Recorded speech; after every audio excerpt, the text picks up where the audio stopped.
کہ ہم اپنی حاجات کو پورا کرنے اور گھروں کو آباد کرنے میں مشغول ہیں، جبکہ ہمارے باپ کو عذاب دیا جا رہا ہے۔ اللہ تعالیٰ کی قسم، ہمیں چین نہیں آئے گا، نہ نیند اور نہ ہی صبر، یہاں تک کہ ہم اللہ عز و جل کی بارگاہ میں گریہ و زاری کریں گے، شاید وہ ہمارے باپ کو آگ سے آزاد کر دے۔ اور پھر اپنی چادروں میں گرتی پڑتی چلی گئی۔ میں گھر لوٹا اور رات گزاری، اور جب صبح ہوئی تو میں پھر قبر کے پاس چلا گیا اور اسی شخص کی قبر کے پاس بیٹھ کر اس کے حال کے متعلق غور و فکر کرنے لگا کہ اچانک مجھ پر نیند کا غلبہ ہوا اور میں سو گیا۔ میں نے قبر والے کو حسین و جمیل صورت میں دیکھا، اس کے پاؤں میں سونے کے جوتے ہیں اور اس کے پاس خدام اور غلام ہے۔ آپ رحمت اللہ علیہ فرماتے ہیں کہ میں نے اس کو سلام کیا اور کہا، اللہ عز و جل آپ پر رحم کرے، آپ کون ہیں؟ اس نے جواب دیا، میں وہی شخص ہوں جس کے معاملے کو دیکھ کر آپ غمگین ہو گئے تھے۔ اللہ عز و جل آپ کو جزائے خیر عطا فرمائے۔ آپ اللہ کے نیک بندے ہیں، اس لیے آپ کے سامنے میرا حال پیش کیا گیا۔ میں نے پوچھا، آپ کا یہ حال کیسے ہوا؟ تو اس نے کہا، جب آپ نے مجھے دیکھا اور کل میری بیٹیوں کو میرے بارے میں بتایا تو اپنے گھروں میں جا کر آنسو بہانے لگی، سجدے میں سر رکھ کر ساری رات کریا ازاری کرنے لگی، تڑپتی رہی، روتی رہی اور میرے لیے اللہ تعالیٰ سے بخشش کی دعا مانگنے لگی۔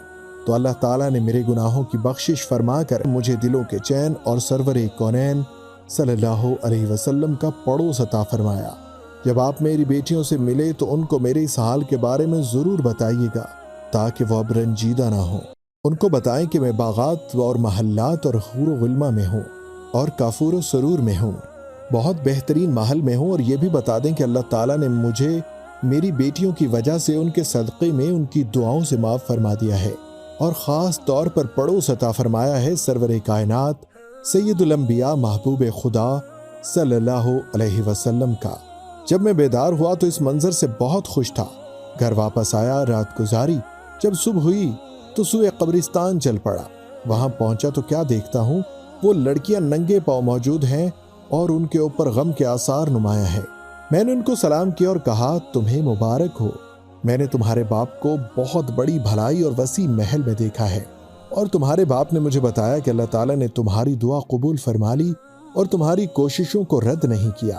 اللہ تعالیٰ نے تمہاری خاطر تمہارے باپ کو بخش دیا، لہٰذا تم اس کی حقدار ہو کہ اس کا شکریہ ادا کرو۔ یہ سنتے ہی ان میں سے سب سے چھوٹی لڑکی نے دعا شروع کر دی، اے اللہ تعالیٰ، اے عز و جل، اے دلوں کو خوش کرنے والے، عیبوں کو چھپانے والے، ہمارے غموں کو دور کرنے والے، گناہوں کو بخشنے والے، عیبوں کو جاننے والے، تو میری حاجت کو اس طرح جانتا ہے جس طرح تنہائی میں میرے گناہوں سے معافی مانگنے کو جانتا ہے۔ تو میرے ارادے، میری نیت اور دل کو بہتر جانتا ہے۔ تو ہی میرے مالک و مولا، میری پکڑ فرمانے والی ذات بھی تو ہے، میری مصیبتوں کا حاجت روا بھی تو ہے، میری تنہائی کا مونس و غمخوار، میری لغزشوں کو مٹانے والا، میری دعاؤں کو قبول کرنے والا بھی تو ہے۔ اگر میں اپنے اطاعت و فرما برداری میں کوئی کوتاہی کروں اور تیری منع کردہ کاموں کا اجتناب کر بیٹھوں تو اپنے فضل و کرم کرتے ہوئے مجھے محفوظ رکھ اور میری پردہ پوشی فرما۔ اے سب سے بڑے کریم، اے مانگنے والوں کی آخری امید اور روز جزا کے مالک، تو اچھی طرح جانتا ہے جو میں اپنے دل میں چھپائے ہوئے ہوں۔ اگر تو نے محض اپنے فضل و کرم سے میری حاجت کو قبول فرمایا اور میرے ماں باپ کے حق میں میری شفاعت کو قبول فرما لیا تو میری روح بھی قبض فرما لے کہ تو ہر چاہے پر قادر ہے۔ پھر اس نے ایک زوردار چیخ ماری اور اپنے خالق حقیقی سے جا ملی۔ پھر دوسری آگے بڑھی، اس نے بھی بلند آواز سے پکارا، اے اللہ عز و جل، اے گردنوں کو آگ کے عذاب سے دور کرنے والے، میری مصیبت بھی دور کر دے۔ تو نے میری دعا کو قبول فرما لیا ہے اور میری حاجت پوری کر دی ہے اور میرے دل کو اپنے ذکر سے آباد کر دیا ہے، مجھے بھی میری بہن سے ملا دے۔